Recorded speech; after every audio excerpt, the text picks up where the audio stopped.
Yang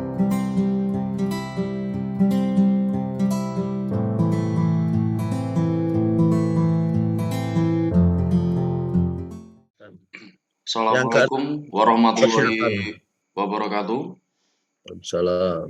Puji syukur alhamdulillah ya, kita bisa berkumpul hari ini dalam pembelajaran teknik pemesinan bubut ya.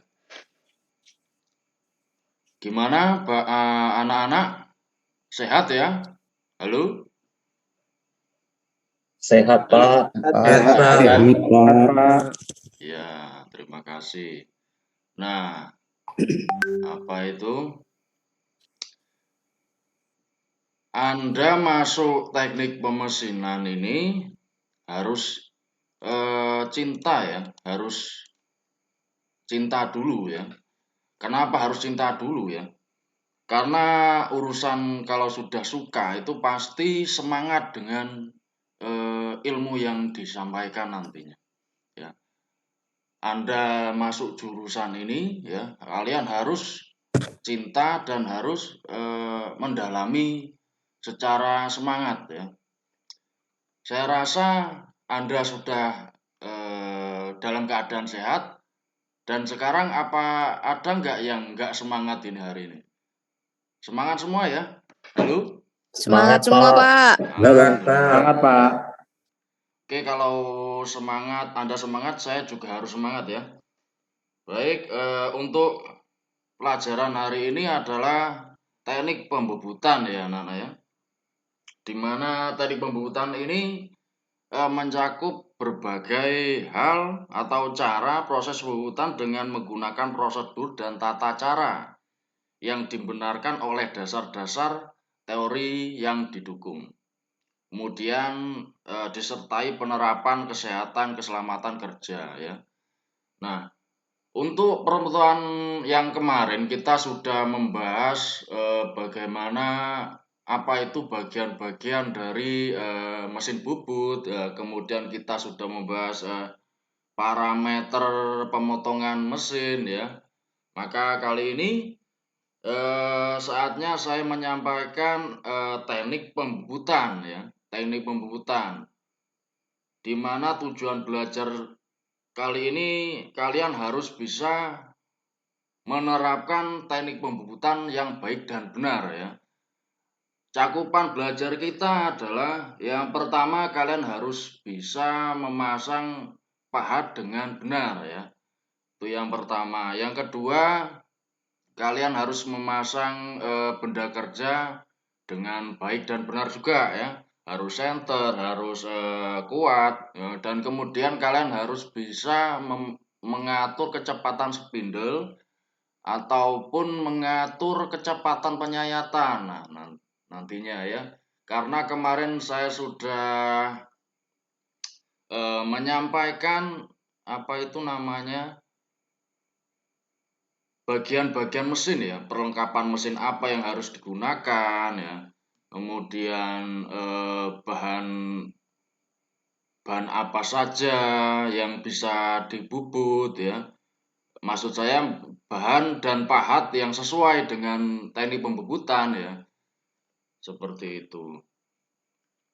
Maka kalau semisal benda kerja yang dipakai itu tidak sesuai dengan pahat yang digunakan, nanti akhirnya ya, karena teknik pembubutan ini hasilnya ya, itu mempengaruhi hasil dari pembubutan kita nantinya.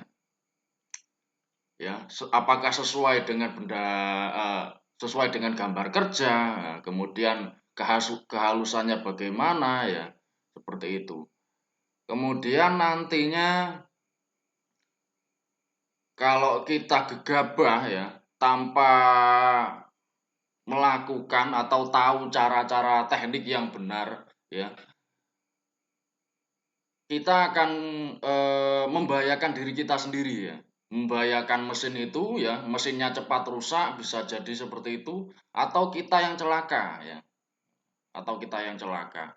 Atau benda kerja kita yang hasilnya yang ala kadarnya seperti itu. Oke, saya akan Halo, masih semangat ya?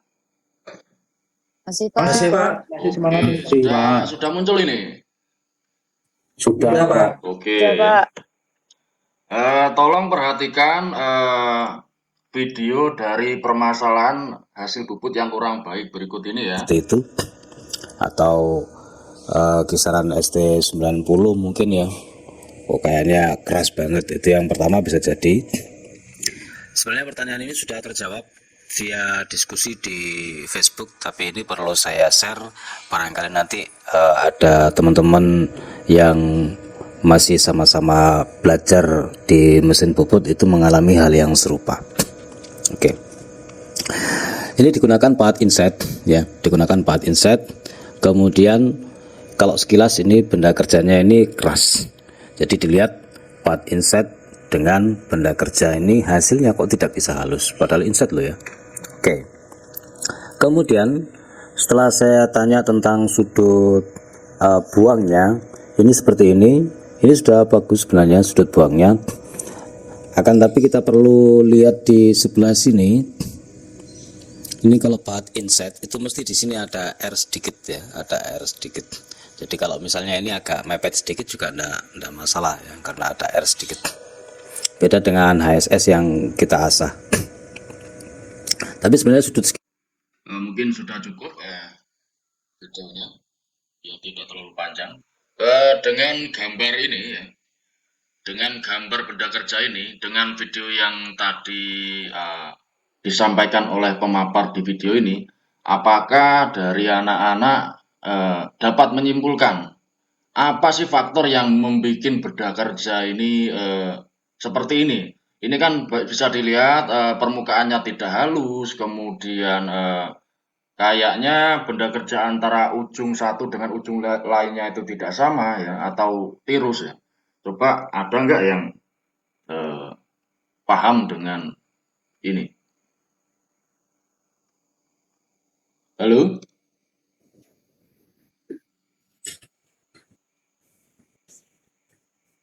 Halo, masih semangat ya? Oh, masih Pak. Iya. Iya Pak. Oke. Jadi dari video ini atau gambar ini bahwasanya pahat dengan benda kerja ya, atau geometris dari pahatnya ini tidak sesuai dengan benda kerjanya. Ini dijelaskan tadi bahwasanya di videonya benda kerjanya ST60 atau kekerasannya tidak sesuai dengan pahat yang digunakan ya. Suatu contohnya seperti itu. Maka hasil permukaannya ini hasil kehalusannya tidak begitu baik seperti itu. Oke, lanjut saja. Kita sampaikan materinya. Nah, cakupan materinya yaitu seperti pemasangan pahat bubut ya. Pemasangan pahat bubut di sini harus mencakup beberapa faktor ya. Seperti pemasangan pahat bubut untuk menghindari getaran ya. Untuk menghindari getaran, alangkah baiknya nanti panjenengan tidak usah memasang pahat terlalu panjang ya, terlalu panjang ke depan yang mengakibatkan getaran yang lebih ya, seperti itu. Kemudian pahat harus center dengan kepala lepas ya. Ya, antara ujung dari mata pahat kemudian ujung mata center putar seperti itu. Untuk lebih pahamnya mari kita simak video tutorial yang sudah Bapak buat. Baik. Hari ini kita cara memasang pahat yang benar itu bagaimana. Kebetulan saya memasang pahat rata kanan ya. Yang perlu persiapkan adalah pahatnya itu sendiri, kemudian kita persiapkan plat bawahnya ya untuk menyesuaikan dengan senter putar ya. Jadi kita sesuaikan di sini.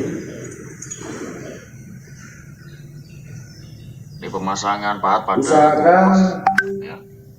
Pemasangan pahat tidak boleh terlalu memanjang ke depan ya. Itu rata ya. Ini ada 4 baut. Nah, ini harus kencangannya harus rata. Sebelum kencang kita posisikan dengan senter putar. Ini memposisikan pahat dengan senter putarnya. Nah, seperti ini. Nah, kita sesuaikan ujung dari pahat ini dengan ujung dari senter putar sampai pas ya. Kalau sudah dirasa pas, kita kencangkan kembali ya. Nah, senter putar. Kemudian pemasangan pahatnya juga harus diperhatikan. Nah, panjang pahatnya ke depan tidak harus terlalu panjang ya, segini sudah cukup ya. Kemudian nanti diperhatikan pula bagian sini ketika pembubutan ya, agar bubut nanti ya. Oke, untuk selanjutnya setelah kalian dapat memahami pemasangan pahat bubut yang benar, kemudian pemasangan benda kerja ya. Benda kerja yang cenderung terlalu panjang ini menggunakan perlengkapan yaitu steady rest di tatakan tengahnya ya. Untuk benda kerja yang relatif pendek ya, tidak perlu menggunakan perlengkapan tersebut. Ya, mari kita simak lagi untuk video tutorialnya. Ya, hari ini kita akan mempelajari bagaimana kerja yang benar ya. Kita memasang, kebetulan ini adalah benda kerja berbahan aluminium. Kita masukkan ke cekan sini kurang lebih 40 mm atau 4 cm. Nah, tidak usah terlalu kencang dulu. Kemudian kita membutuhkan. Halo, anak-anak, ini videonya apakah terdengar ya? Halo. Putus-putus, Pak. Putus-putus ya? Tidak, Pak. Tidak, Pak. Ini sejenis tidak terdengar ya Bapak, anak-anak ya? Tidak, Pak. Tidak, Pak. Oke, alat pembantu. Ini adalah alat tatakan dial gauge. Nah, ini karena tidak ada dial gauge-nya, kita pakai alat saja, tidak masalah. Melihat penyenteran kemudian kita netralkan ini hanya menggunakan kawat. Ujung kawat kita taruh ke benda kerja. Kawat ditaruh kepada benda kerja ya. Kita lihat senternya. Nah, kemudian kita ke proses penyenteran benda kerja. Kita mencari benda kerja yang tidak sentral ya. Caranya dengan benda kerja yang lebih mepet ke kawat atau lebih dekat dengan ujung kawat. Kita setelah itu ya, seperti itu. Setelah benda kerjanya di ujung kawatnya, maka kita pukul pelan-pelan ya, sampai nanti benda kerja ketemu lurusnya, senternya ya.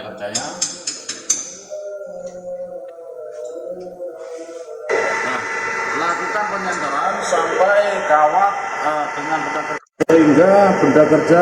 Oke, cukupkan saja. Pokoknya intinya pemasangan benda kerja itu harus senter dan kuat ya. Nah, kemudian untuk pengaturan spindle ya. Oke, kita akan mengatur kecepatan putaran spindle ya. Nah, di sini adalah dengar videonya tabel kecepatan spindle ya, tabel kecepatan spindle. Nah, ini adalah handle-handlenya sesuai parameter pemotongannya yang sudah kita tentukan. Maka dari itu, semisal saya contohkan di sini kita mau menentukan putarannya pada 215. Oke, kita ini menentukan pengaturan handle-nya kita sesuaikan. Ingat bahwasanya spindle mesin harus mati ya. Spindle mesin harus mati. Kemudian kita arahkan itu sambil kita putar spindle-nya. Nah, arah panahnya sudah ke kiri ya, ke bawah. Kemudian kita posisikan yang sebelah sini yang di depan sini ke kiri. Nah, kemudian ini di tabel 1. Nah, di bawah sini, nah, di bawah sana ada namanya. Nah, di sini 1 dan 2 ini kebetulan posisinya sudah 1. Oke, seperti itu sudah, berarti ini sudah di RPM 214 ya. Ya, seperti itu. Nah, ketika kita mau dengan putaran mesin 510 ya di sini atau penyayatan. Nah, ini untuk selanjutnya adalah Nah, di proses sini ada tabel pengaturan kecepatan penyayatan. Di sini ada 0,5. Di sini adalah tabel besar penyayatan di mesin sekolah kami, sekolah kita ya, maksud saya. Oke, Videonya, ya. sesuai Di sini ada 44 ya, 0,44 dengan perintah handle-nya itu DLC S8X. parameter penyayatan Kemudian ya. kita sesuaikan dengan yang ada di mesinnya. Sebelah Ya. sini Ya, seperti C ini 8, kemudian C, kemudian X. kemudian kita geser di sini ke X ya. Untuk memastikan ya. Untuk memastikan kita lihat di as pembawa sini. Nah, di sini ketika ini yang berputar. Nah, ini bisa dilihat bahwasanya as pembawanya itu berputar, kemudian as ulirnya ini diam ya. Ini keadaan Maka dia tidak melakukan ulir ya, tidak melakukan penguliran.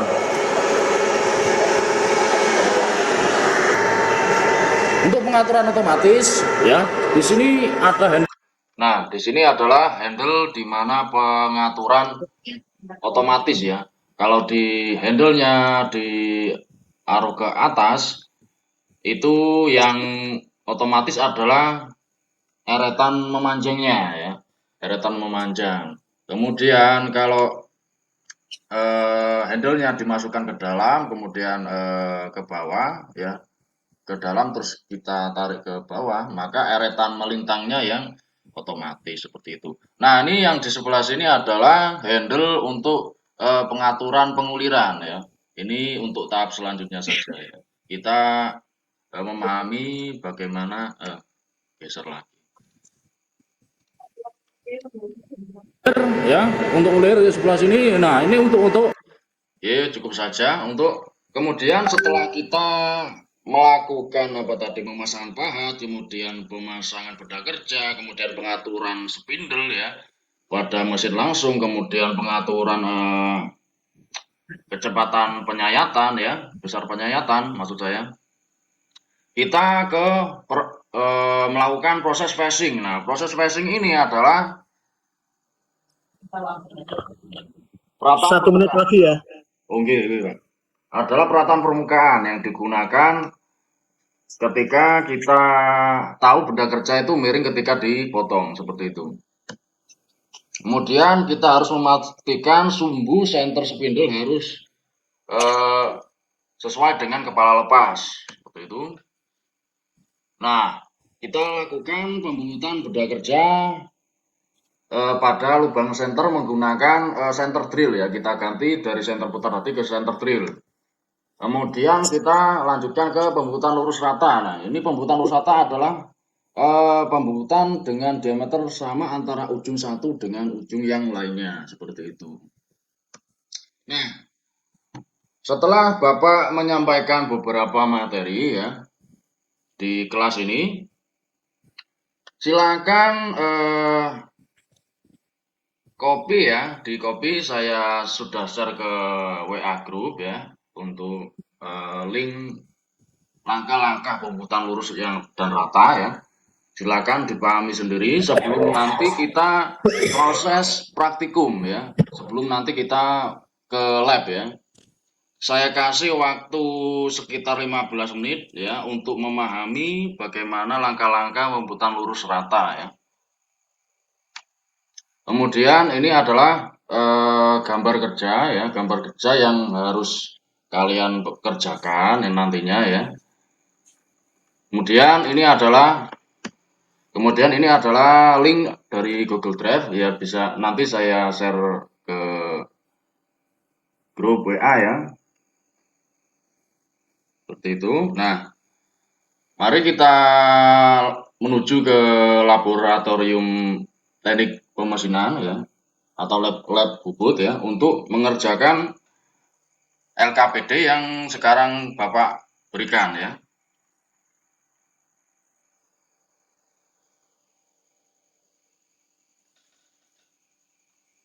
Nah, karena mesin kita itu sedikit ya, terbatas, maka yang tidak praktek tetap memahami link video dan materi yang Bapak sampaikan tadi ya. Kemudian juga mempelajari job sheet yang Bapak sampaikan di sini ya. Nah, itu kita menuju ke lab. Nah, setelah Anda menyelesaikan tugas yaitu praktikum ya, hasil yang Anda berikan bisa kalian tunjukkan ke Bapak ya. Ya, dari hasil ukurannya ya, dan kesesuaian dengan gambar kerja seperti itu.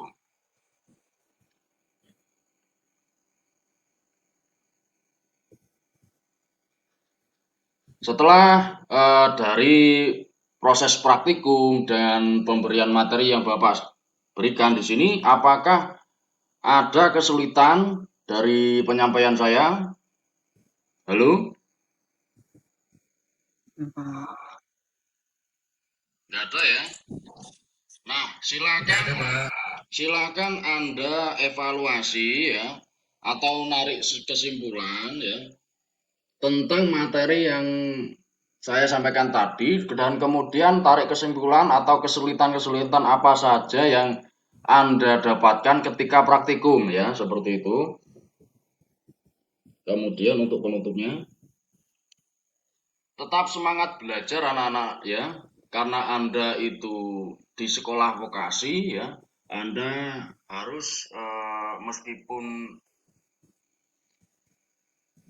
kalau praktikum itu capek ya, memakan banyak keringat ya, jelas Anda harus tetap semangat ya. Seperti itu. Untuk selanjutnya, karena ini adalah pembubutan rata, untuk pertemuan selanjutnya kalau sudah selesai jobnya nanti kita akan mempelajari teknik pembubutan chamfer ya, atau tiru seperti itu. Ya, untuk mengakhiri proses belajar hari ini, mari kita berdoa menurut keyakinan kita masing-masing. Berdoa dimulai. Doa selesai. Nah, semoga hari ini bermanfaat bagi kalian semua. Saya akhiri. Wassalamualaikum warahmatullahi wabarakatuh. Waalaikumsalam.